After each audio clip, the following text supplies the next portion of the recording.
नमस्कार दोस्तों। धामी कैबिनेट की बैठक 16 नवंबर को कई अहम प्रस्तावों पर लग सकती है मुहर। राज्य कैबिनेट की बैठक बुधवार 16 नवंबर को सचिवालय में आयोजित होगी। इस बैठक में विधानसभा के शीतकालीन सत्र के साथ ही कई अहम प्रस्तावों पर मुहर लगने की उम्मीद है। यूके ट्रिपल एससी से संबंधित खबर, रावत और कन्याल की जमानत याचिका खारिज, कोर्ट में कहा झूठा फंसाया गया। भर्ती घपले में आरोपी डॉक्टर आरबीएस रावत और तत्कालीन सचिव डॉक्टर एमएस कन्याल की जमानत याचिका कोर्ट ने खारिज कर दी है। आरोपियों की ओर से तर्क दिया गया था कि उन्हें झूठा फंसाया गया। पुलिस तफ्तीश और अभियोजन की दलीलों के बाद स्पेशल विजिलेंस कोर्ट के जज चंद्रमणि राय ने दोनों की जमानत याचिका नामंजूर कर दी है, जबकि सोमवार को कोर्ट ने आरोपी विकास कुमार और मनोज जोशी और संजीव चौहान की जमानत याचिका मंजूर कर दी है। आरोपियों को जमानत के लिए 1-1 लाख रुपए के व्यक्तिगत बंधपत्र और 2-2 जमानती प्रस्तुत करने होंगे।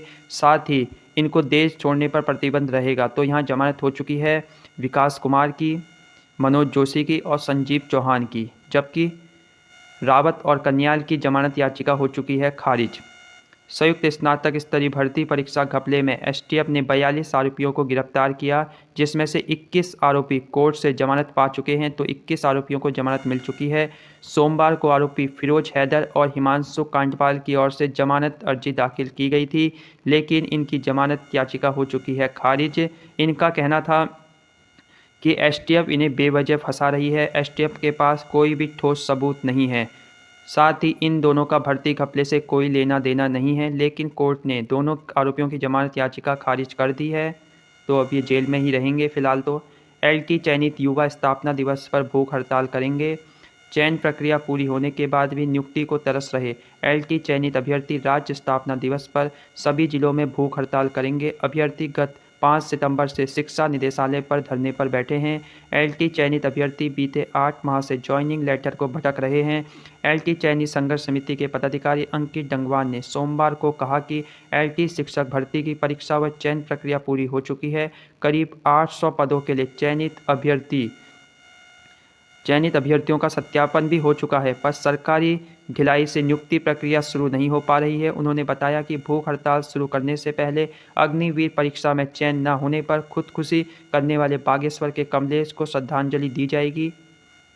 तो यहाँ एलटी चयनित युवा स्थापना दिवस 9 नवंबर को भूख हड़ताल करेंगे।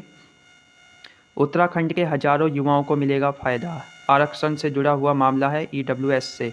आर्थिक रूप से कमजोर वर्ग के लिए आरक्षण को जारी रखने के सुप्रीम कोर्ट के फैसले का उत्तराखंड में सामान्य जाति के हजारों युवाओं को फायदा मिलेगा। उत्तराखंड में 5 फरवरी 2019 से लागू है ईडब्ल्यूएस व्यवस्था। तो कब से लागू है? 5 फरवरी 2019 से।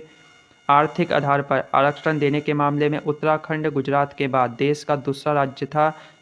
अब सुप्रीम कोर्ट के फैसले के बाद राज्य में ये व्यवस्था लागू रहेगी। राज्य में आर्थिक रूप से कमजोर वर्ग के लिए आरक्षण अध्यादेश 2019 के तहत 5 फरवरी 2019 से आरक्षण व्यवस्था लागू है ईडब्ल्यूएस के लिए।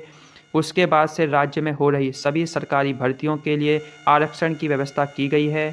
राज्य में प्रमुख रूप से राज्य लोक सेवा आयोग, यूके ट्रिपल एससी, चिकित्सा चयन बोर्ड और भी विभिन्न विभागों में खाली पदों के लिए भर्ती की प्रक्रिया पूरी की जाती है और तीनों ही आयोग की ओर से युवाओं को ईडब्ल्यूएस का लाभ दिया जा रहा है।